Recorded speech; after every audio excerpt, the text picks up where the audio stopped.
है बच्चों, कैसे हो आप सब? आई होप आप सब अच्छे होंगे।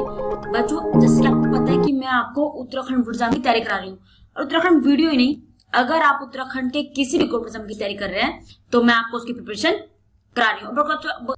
और अगर आप चैनल पर नए आए हैं तो चैनल को सब्सक्राइब करना बिल्कुल मत भूलिएगा, ताकि मेरी आने वाली वीडियो का नोटिफिकेशन आपको सबसे पहले मिल जाए। आज मैं आपको कराने वाली हूँ हिंदी में आज हम करेंगे बॉटनी का टॉपिक, आज हम हिंदी में करने वाले हैं। इससे पहले मैंने आपको उत्तराखंड के क्वेश्चंस कराए हैं, अगर आप लोगों ने नहीं देखे होंगे तो उन वीडियोस को भी जरूर देख लीजिएगा। और मैंने आपके लिए हिंदी और उत्तराखंड हम साथ साथ लेकर चलते हैं। और जैसे कि आपको पता है कि मैं आपको प्रैक्टिस सेट्स अलग से करा रही हूँ, मैं आपको उत्तराखंड के प्रीवियस क्वेश्चन पेपर अलग मैं आपको सॉल्व करा रही हूँ। वीडियो का 2016 का क्वेश्चन पेपर भी मैंने आपको सॉल्व कराया है, और मैंने आपको आभूषण की ऐसी वीडियो बनाई है, उस वीडियो को देखने के बाद आपको आभूषण अच्छे से याद हो जाएंगे। आपको उत्तराखंड के क्वेश्चंस करने में बिल्कुल भी डर नहीं लगेगा, और आपको उत्तराखंड सारे क्वेश्चन एग्जाम में सही हो जाएंगे। तो टाइम वेस्ट ना करते स्टार्ट करते हैं।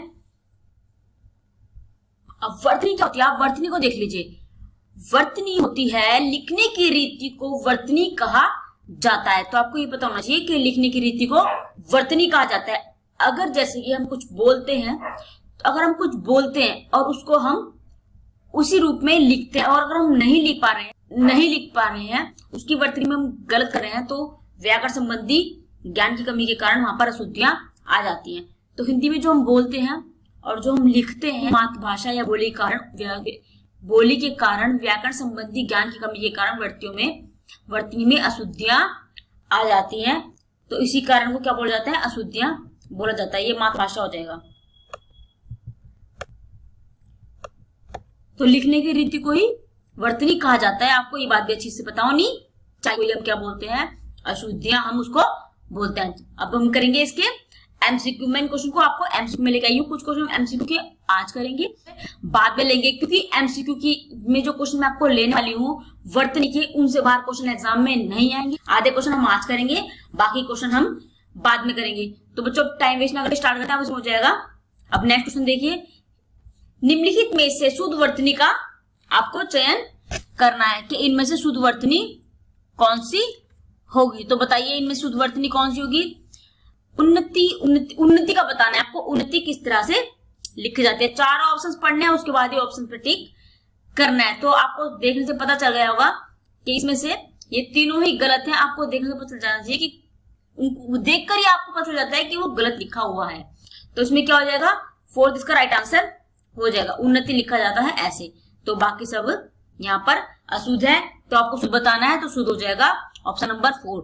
चलते हैं नेक्स्ट क्वेश्चन का चयन करना है। अब बताइए जानवी कैसे लिखा जाता है। आपको ये बताना है कि जानवी कैसे लिखा जाता है, तो आप बता देंगे। ऑप्शन नंबर हो जाएगा शुद्ध वर्तनी का चयन करना है आपको। दोबारा अब इसमें बताइए अधोपतन, अधिपतन, आधिपतन या फिर अधपतन। तो क्या आंसर हो जाएगा, इसका राइट आंसर हो जाएगा ऑप्शन नंबर 4, इसका राइट आंसर हो जाएगा। चलते हैं नेक्स्ट क्वेश्चन की ओर। हमारा नेक्स्ट क्वेश्चन हो जाएगा, अब इसमें बताइए शुद्ध वर्तनी कौन सी है। सृष्टि का बताना है आपको, शुद्ध वर्तनी कौन सी है। तो देख कर ही पता चल जाएगा आपको, सब गलत हैं, बस एक यही सही है, सृष्टि ऐसे लिखा जाता है। चलते हैं नेक्स्ट क्वेश्चन की ओर। हमारा नेक्स्ट क्वेश्चन हो जाएगा, कृपा कैसे लिखा जाता है। आपको ये बताना है कि कृपा लिखा जाता है। तो बताइए कैसे लिखा जाता है कृपा। तो आप बता दीजिएगा ऑप्शन नंबर 4 राइट आंसर हो जाएगा।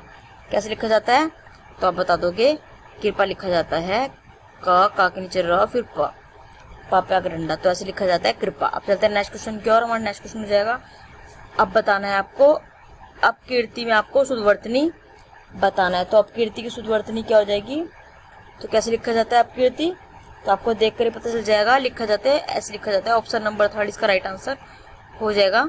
सब गलत हो जाएंगे और ऑप्शन नंबर 3 इसका राइट आंसर हो जाएगा। चलते हैं नेक्स्ट क्वेश्चन की ओर। हमारा नेक्स्ट क्वेश्चन हो जाएगा, अब आपको बताना है कुमुदगी कैसे लिखा जाता है।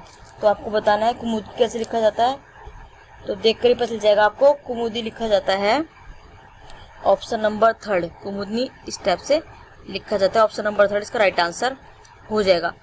शुद्ध वर्तनी के क्वेश्चन एग्जाम में 2 क्वेश्चन पक्का आते हैं, तो आप ये बात अच्छे से गांठ बांध लीजिए। ये नहीं सोचना है कि हम ये कर लेंगे।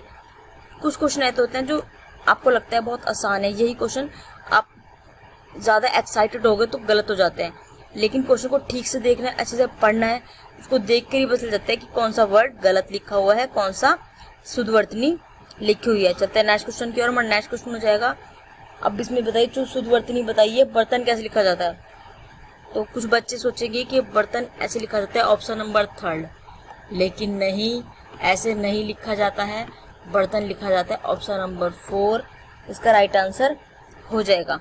चलते हैं नेक्स्ट क्वेश्चन की ओर। हमारा नेक्स्ट क्वेश्चन हो जाएगा, अब बताइए आप शुद्ध वर्तनी का चयन करना है आपको, रासायनिक कैसे लिखा जाता है। तो बताइए रासायनिक कैसे लिखा जाता है। इंपॉर्टेंट क्वेश्चन है एग्जाम पॉइंट ऑफ व्यू से। रासायनिक ये क्वेश्चन कई बार एग्जाम में रिपीट हो चुका है, ऐसे क्वेश्चन भी एग्जाम में बन जाता है। तो आप बताइए कैसे लिखा जाता है रसायन। तो आप बता दो, देख कर पता चल रहा है, ये सब गलत हो जाएंगे। ऑप्शन नंबर 2 इसका राइट आंसर हो जाएगा। रासायनिक ऐसे लिखा जाता है ऑप्शन नंबर 2 की तरह। अब नेक्स्ट क्वेश्चन हो जाएगा, शुद्ध वर्तनी का चयन कीजिए।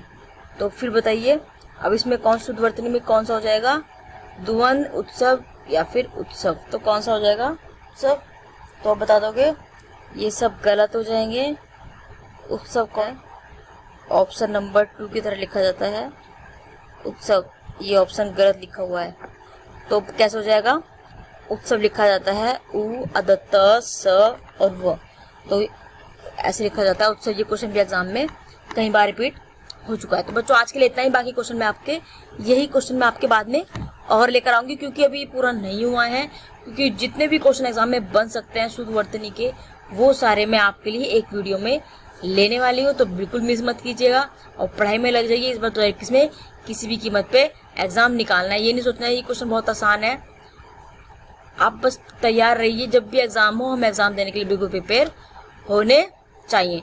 तो बच्चों आज के लिए इतना ही, कल मिलती हूँ मैं आपसे नए क्वेश्चन के साथ। तब तक के लिए जय हिंद, जय भारत, गुड लक।